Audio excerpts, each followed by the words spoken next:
I had heard recently that when Derek Fisher went on radio and said it would not be a disappointment if the Knicks didn't make the playoffs, I had heard that Jim Dolan was not happy when he heard that. So you could just, you had a feeling that Derek Fisher, some of the things that he was saying, you had a sense that he felt like he was feeling some heat, and obviously that was justified because now he's out as head coach. Well, it's interesting you bring that up because obviously the timeline of this losing streak coincides first with his player, Aaron Aflalo, saying the Knicks should be a playoff team, and then Fisher, as you mentioned, going on the radio and then reiterating to the press at the Garden sometime later that they didn't have to make the playoffs. In the end, did it seem for Fisher as though the pressure was ratcheting up on him and he was trying to calm it down, but that was the exact wrong way to go? Yeah, and I think now what's interesting is, this is Phil Jackson's first hire, and we all know that Steve Kerr was his first choice.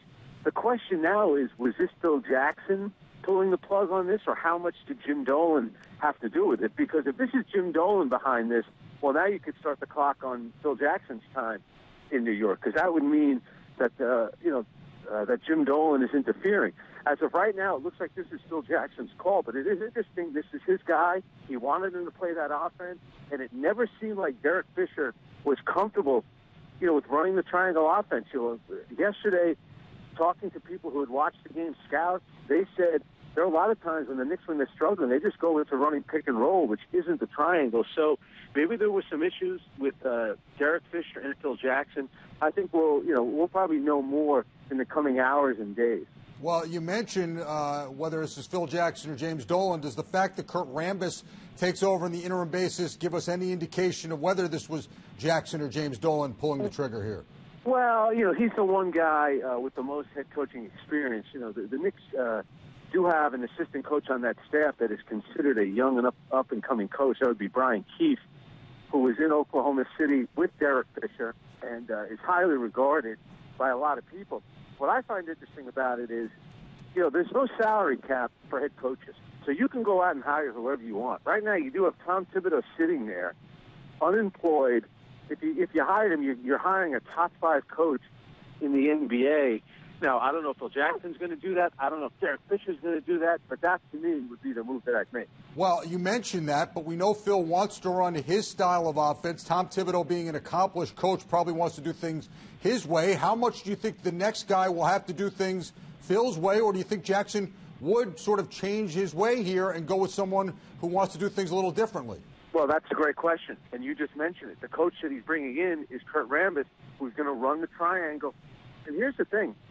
Kurt Rambis, you look at his record when he was in Minnesota, was not very good. And you look at a lot of these guys who run the triangle offense, when they didn't have star players, what their record was. Now, you can make the case. He did have a star player in Carmelo Anthony, and Christopher Porzingis was a developing star.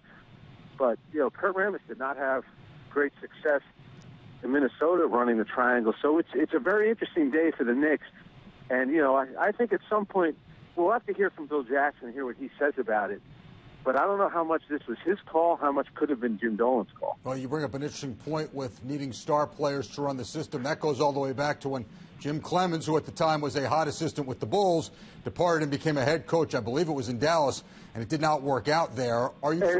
Same thing with Brian Shaw, same thing with Frank Hamlin in L.A. So a lot of these guys that have run the triangle, have really struggled, and they haven't had one of the top 5 players in the league on their team. Frank, you mentioned Brendan Keefe and his time in Oklahoma City, and obviously Fisher spent plenty of time, or at least the last year or so, in Oklahoma City, and supposedly was tight with Kevin Durant. That had led some to believe that Fisher was safe until Durant's free agency situation got settled this summer. Are you surprised they fired him, knowing that they were going to try and lure Durant this summer, and Fisher was supposed to be a part of that? Yeah, I told you last week that I didn't really believe that to be the case. And I think with a lot of these free agents, they're looking at money and a chance to win. And right now, you look at the Knicks, why would Kevin Durant leave Oklahoma City, which is the third best team in the NBA, and come to the Knicks, who aren't even in, 10th place in the Eastern Conference or 11th place? So it's about winning and losing. And for the Knicks, making the playoffs is vital because they do not have a first-round pick. So it doesn't do other than giving the players 2 extra weeks off. Making the playoffs is important. This way, you get in there, you don't have a first-round pick, and that experience for guys like Porzingis would be invaluable. That first-round pick, of course, going to Toronto in the Andrea Bargnani deal a couple of seasons ago. And, Frank, one of the things that people are going to look to now, as you mentioned, is who Phil Jackson brings in. You mentioned Tom Thibodeau, obviously a very accomplished coach out there. Jeff Van Gundy has obviously been through the Garden before, but people see that being a tough fit. What about a guy like Luke Walton, if he would want to leave Golden State now that Steve Kerr's back? There is some history there with Jackson as well.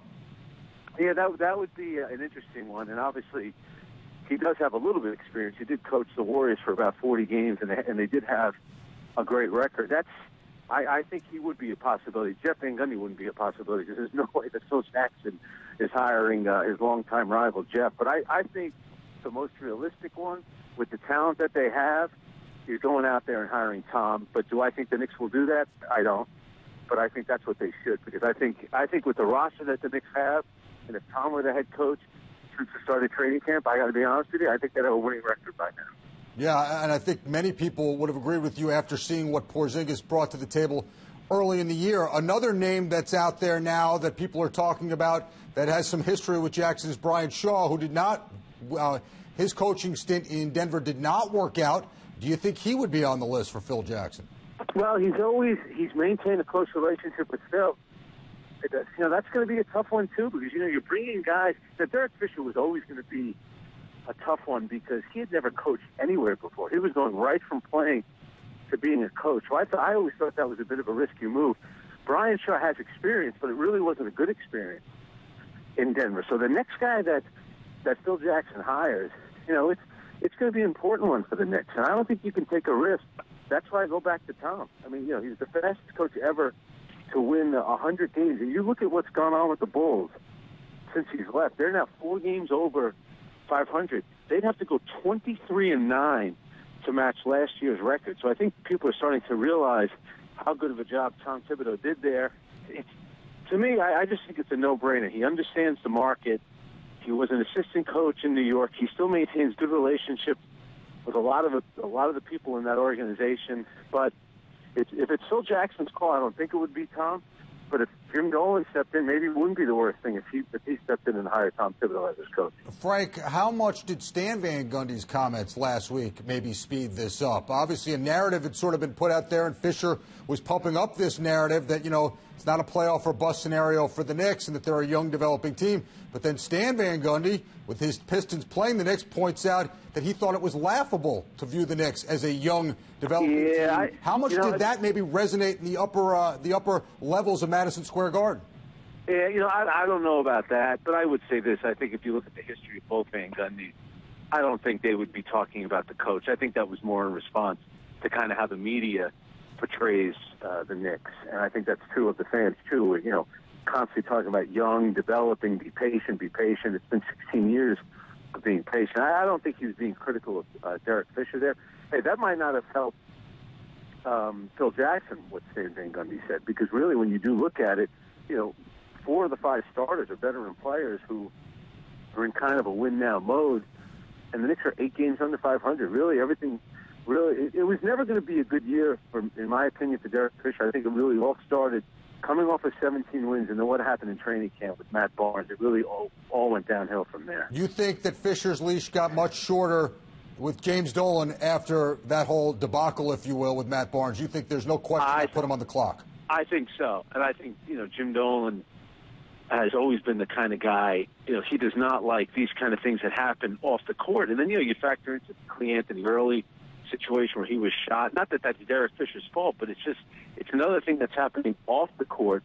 And when you're losing like this, someone's going to be held accountable. And in this case, we're going to hold the coach accountable, who's 40-96 over a season and a half. How important will be in the next coach the ability to develop Kristaps Porzingis? Is that the most important factor in who Phil Jackson is looking for or looking to in order to lead this franchise going forward? I mean, that's obviously part of it because he's the future of the team. But, the Knicks have a long way to go. And, Derek Fisher's got nothing to do with Carmelo Anthony's knee not being 100%. And the fact that Carmelo Anthony waited until February last year to have the surgery when he could have had it in December. Now he's talking about how tough the road to recovery's been. Well, maybe if he'd gotten the surgery 2 months earlier, you'd be 2 months further ahead now in the rehab.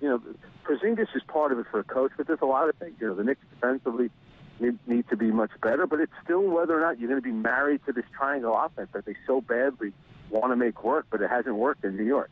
Frank, we appreciate a few minutes. We look forward to talking to you on Daily News Live later today. We will speak to you soon. Thanks so much. Thank you.